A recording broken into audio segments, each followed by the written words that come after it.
I feel like I've seen travel from a few different angles, and working at Booking.com was the most insightful from the point of view of being able to see how these what seem like tiny changes to the experience can make such a big impact to the customers. Hotels come in all shapes, sizes, and certainly different sizes of budgets. And what I've certainly seen is that, perhaps the smaller independent hotels, they don't have a marketing budget because all of it's going through commission. This is again what we found from a lot of the research we did at Booking.com, is that people want the illusion of choice. So they want to feel like they had all of these options, but they want you to recommend something to them so it feels easy. It's not just like, hey, here's one magic fix that's going to change everything. But if you can do those things well, for anyone that's looking at a job in hospitality at any kind of level, how do they want to stay and work with you more than they want to go anywhere else? So a very warm welcome to everybody joining us today. Today I'm joined by Evie Brockwell. I'm really excited about this conversation with Evie. She's got lots of experience. She is a former employee of Booking.com. Many of you will be interested to find out. But today she really specializes as a consultant to help businesses nail their product, nail their service, but also improve their conversion rate. So a very warm welcome, Evie. Hello, and thanks for inviting me on. It's great to have a chat about not just what people can do from a marketing point of view, but how they can improve the whole experience from a hotel's perspective.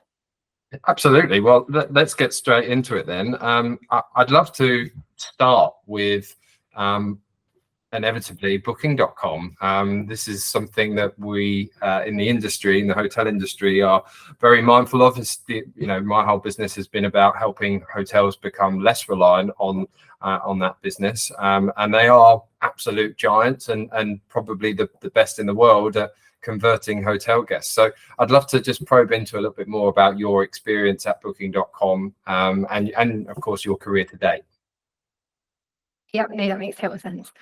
So I've spent my whole career in travel. So prior to working at Booking.com, I also worked at TUI, which was a lot more self-owned properties and trying to push our own collections before we pushed anything else. And then obviously I moved to Booking.com and saw the difference in terms of, okay, now we're this massive aggregator of all of these different hotels, and how do we make sure that customers can really find what's relevant for them? And also how can we make that experience as seamless as possible?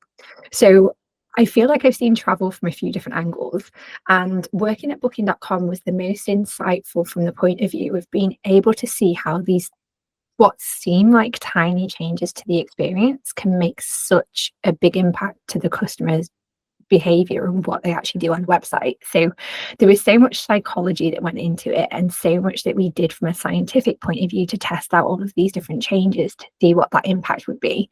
We also did so much in terms of that customer research to really understand what is it that people are looking for when they go for these different experiences, and how can we make this as good as possible. So being able to work at that level of scale definitely creates the opportunity to bring a lot of learnings into play.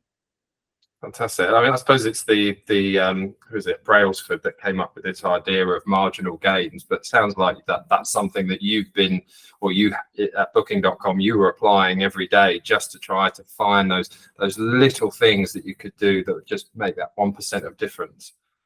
Yeah, and I think at Booking they've performed so well because they've done a combination of both. They've been able to think strategically and say, okay, like, where do we want to go? Which markets do we want to operate in? How can we make this experience as good as it can be to really like exceed and beat the competition in that space? But also, how can we do those micro changes? So I think you always need a combination of both to have the impact that you really expect. Yeah, absolutely. Okay, well, let's maybe probe into this a bit more. What are the key things you learned about perhaps those micro changes from your time at Booking.com? What are the nodules that you can turn to really start to improve that conversion? Honestly, so many things. I'm like everything, but Yeah. it's a case of looking at that whole journey and thinking about from when customers, even before they land on the website, what is it that they've been searching for? What is it that they've shown interest in? And how can you make sure that when they land on your site, that experience marries up with what they'd seen before? So if they've been through an advert, if they've been through like an SEO link, if they've gone through a PPC link, how do you make sure that experience matches so that they want to then stay on that page because they've found what they're looking for? So you start right at that side of the journey. And then once you've got people there, they're obviously already interested. So then how do you make it as easy as possible to get them from that point onto the search results on the next page? So especially this is what I've seen with a lot of independent hotels.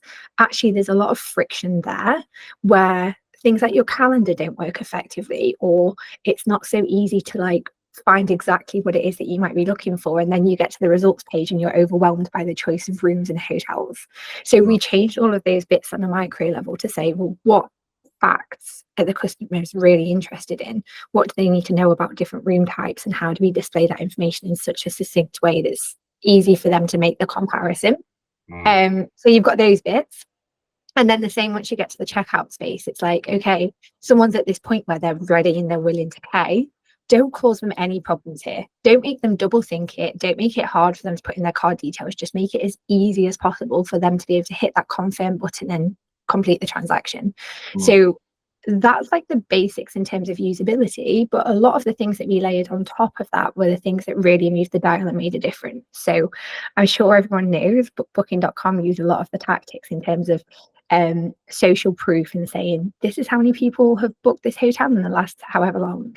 So applying those kind of psychological scarcity principles, but also the ones that are the reassurance based principles to say this hotel is popular, so you're making a great choice, and this hotel's great for people like you because we know you're a couple that's got a child that's going to have a great time here. So how do you personalize those recommendations a little bit to help people along their path to choosing the best thing for them? And I know that's slightly different if you're not an aggregator. You're not trying to get people to choose an exact hotel, but you might still be wanting to do the same to get people to feel like, yes, they're going to have the best stay in this hotel, and they know why this will be great for them because they might have a pet or they might have children, and you've got the reviews that prove that they'll have a good time there. So how can you really build that authority and that trust and that confidence so that people, when they're parting with their hard-earned cash, feel confident that they're going to have a great experience from it? Okay, fantastic. So I'd like to just probe into those the scarcity sort of messages, which I have to say, to my understanding, sort of Booking.com pioneered some probably 10 years ago, where, and for those that aren't familiar, or I'm not quite sure what we're talking about, I assume we're talking about those messages that say 10 people book this hotel today.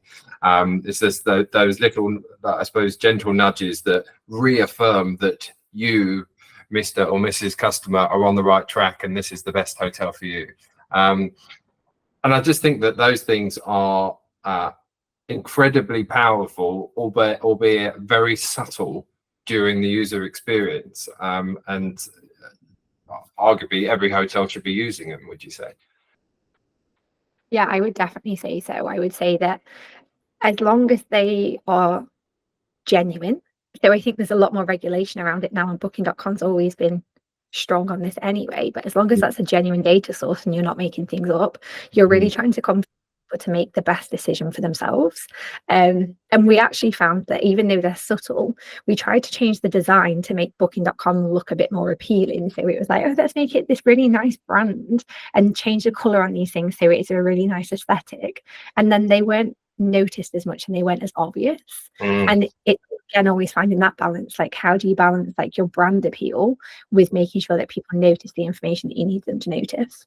Yeah, so I mean, that's as somebody who runs a company that builds websites, this is a constant challenge to marry up the what looks lovely but what ultimately is what's going to convert. And I think it's that finding that balance, isn't it? You shouldn't build websites purely to convert, because you need to be respectful of the brand and the tone and the styling, but you also don't want a website that just doesn't sell either. So it's that balance, isn't it? Yeah, and it's like always trying to look where you can at your customer lifetime value from that point of view, because I think the brand is really strong at getting people to be customer advocates and knowing that they'll have this like potentially a bit more of an expensive experience, or they'll feel a certain way. And if you can execute that thoroughly throughout your journey, including like the in-stay experience, then you'll create this customer loyalty and these repeat customers. But then, so if you're looking at lifetime value, if you can measure that, you're able to balance off the both. But sometimes it's a lot harder because you can only see those short-term changes. So yeah, it's definitely a difficult balance to strike, and sometimes I think you have to try a few different tactics. Yeah, no doubt. Well, let's go into more specifically for hotels, because obviously there's, I mean, I set up my first business in 2012 for hotels, and back then it was even then it was I suppose Booking.com was very prevalent, but still wasn't the sort of the behemoth that it is today. But even back then there was this frustration, I think is probably the best word to use, from many hoteliers, that they were becoming so over reliant on the likes of Booking.com and other OTAs.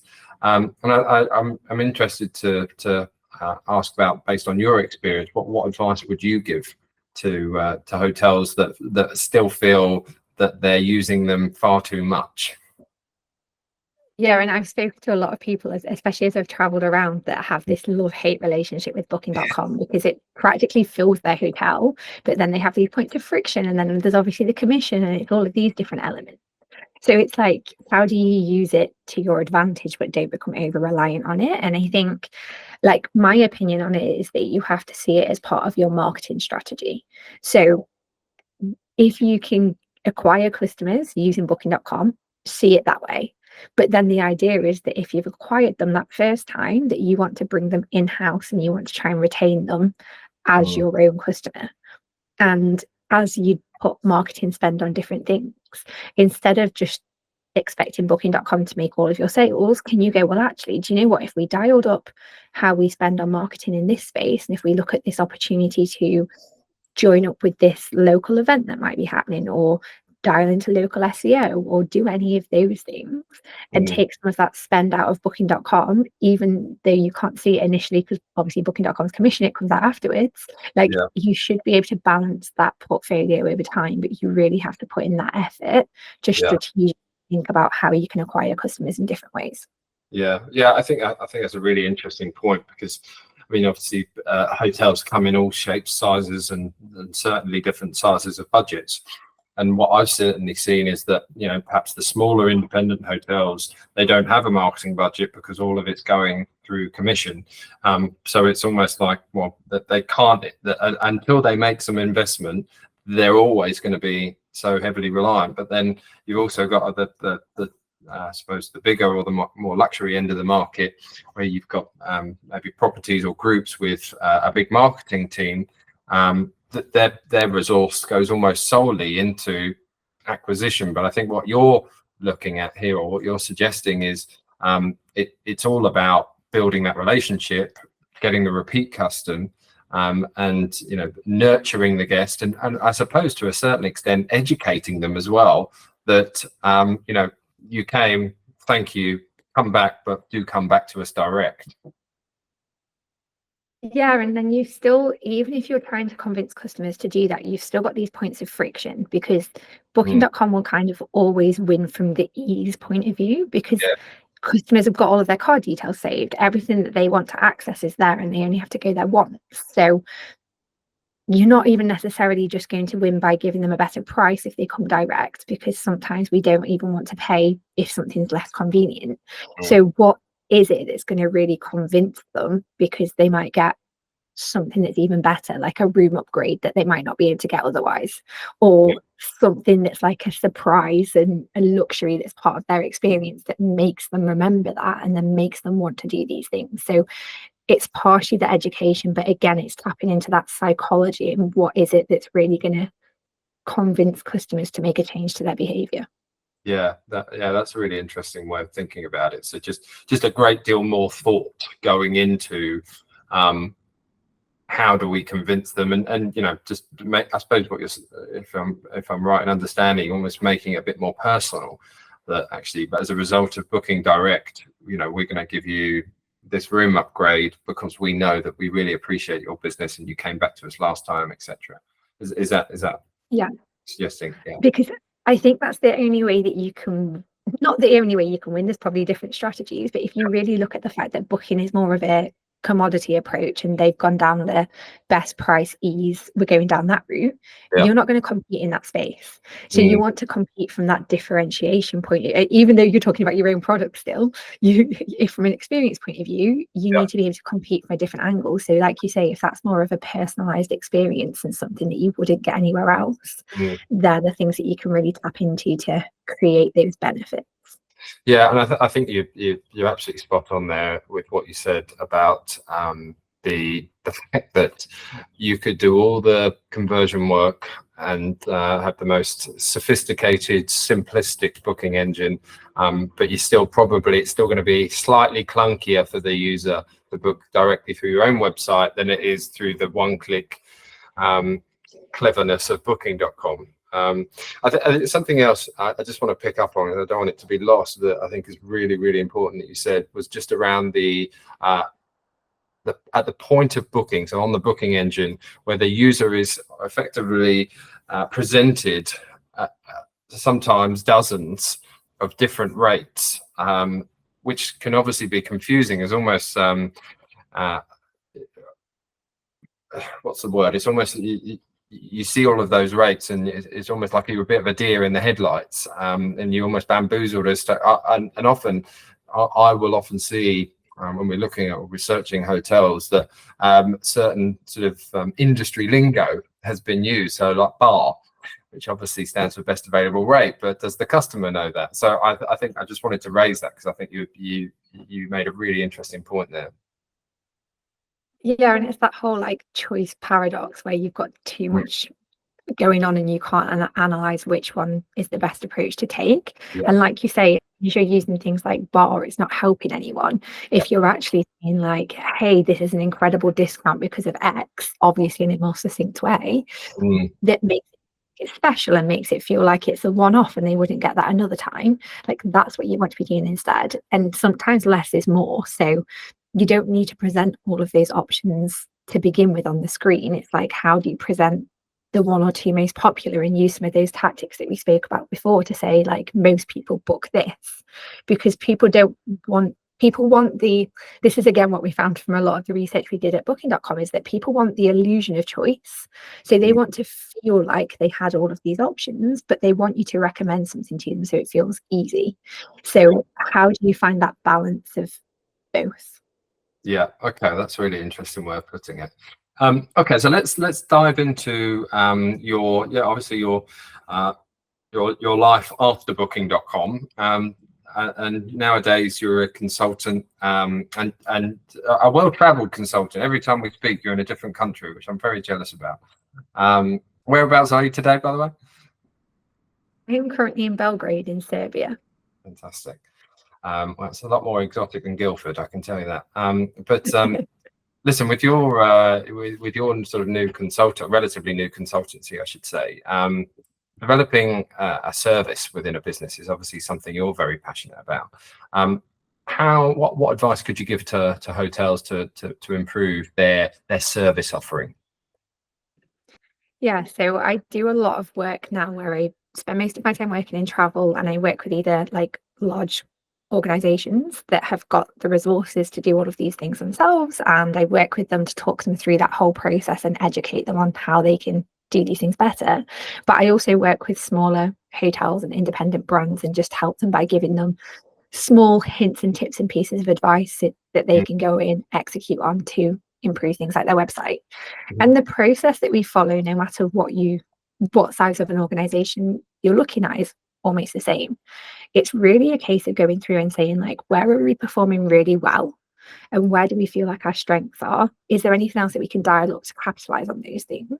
And where have we got points of friction and there's negative things happening? And that's either like we've got customers dropping off at this point in time, or we get loads of cancellations, or like we don't feel like we can charge high enough rates, we keep dropping our prices. It's like, what are those strategic issues that people have got, and what are the opportunities in those that you can try to leverage to solve those?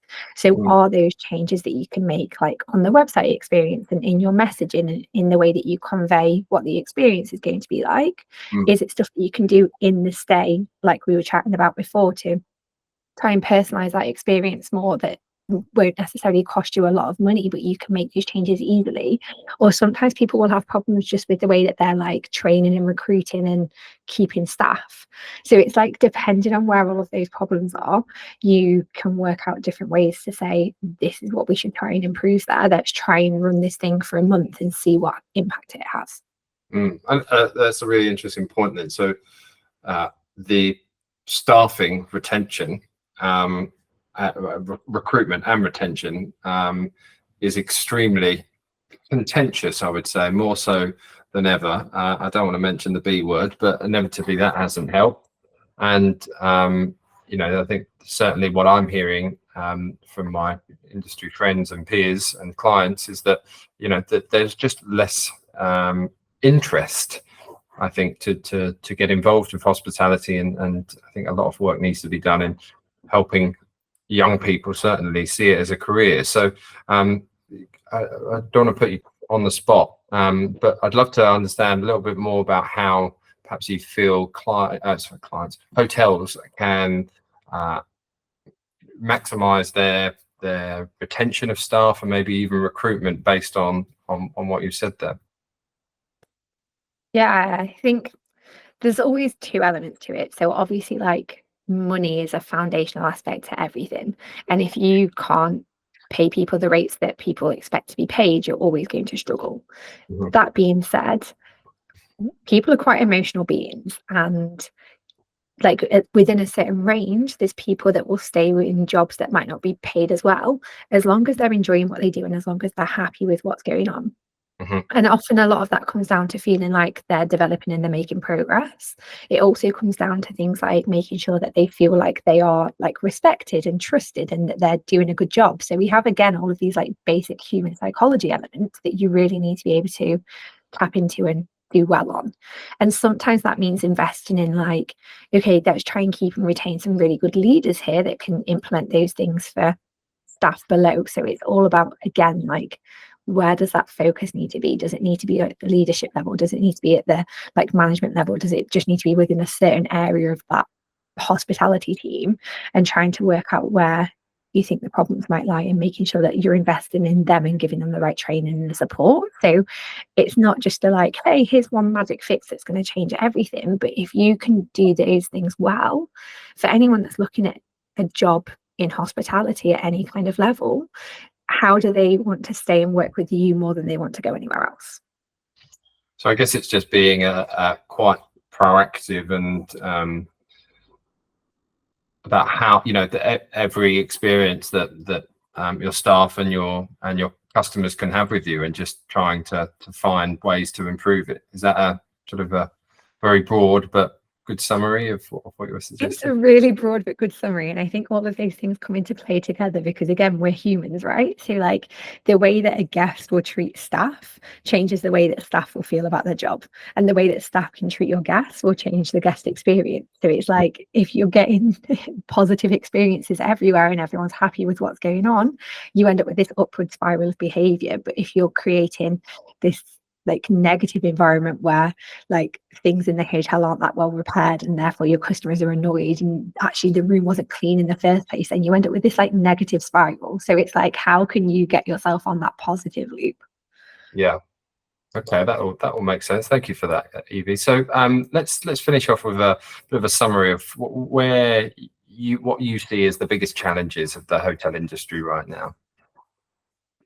Yeah, I mean, obviously we've just touched on a couple of little bits, but I Yeah. think, as everyone knows, like, cost of living impacts everything, and it's impacting everything from two angles: from what a customer's willing to spend, and also like what are the costs for hotels and how much profit are they actually making versus what they were making before. So there's like two angles to tackle that from. And I think from the customer point of view, a lot of it comes down to the fact that it's not that people don't have any money, it's just that people are being more selective about where they spend it. So how do you create that, again, that perception of good value and attracting people in the right way to make them want to spend money in that space? And then when it comes down to the hotel costs, again, it's looking at all of those elements of efficiency and like, where are we spending money unnecessarily? How can we be more efficient in certain areas?